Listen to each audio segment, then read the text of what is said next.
Ah, c'est pas simple au potager, hein. Il y a des cultures, il y a des récoltes, et lorsqu'on retire ces récoltes, il n'y a plus rien.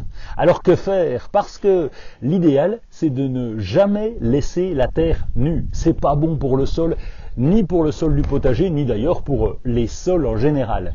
Laisser une terre nue, c'est toujours délicat. Et il faut toujours avoir une culture prête à bondir. C'est le principe de la permaculture.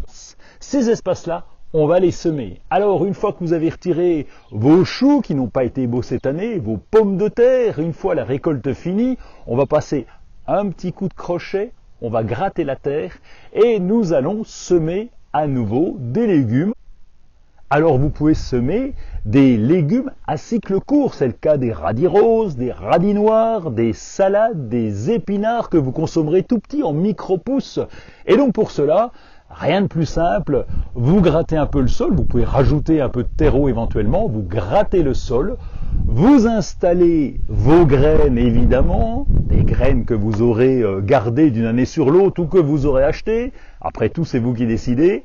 Ensuite vous allez bien arroser, copieusement, ça c'est important, l'arrosage est important pour que les graines puissent démarrer. Vous allez tasser avec le râteau ou alors avec la griffe, on appelle ça plomber, vous allez bien tasser pour que les graines soient en contact avec la terre.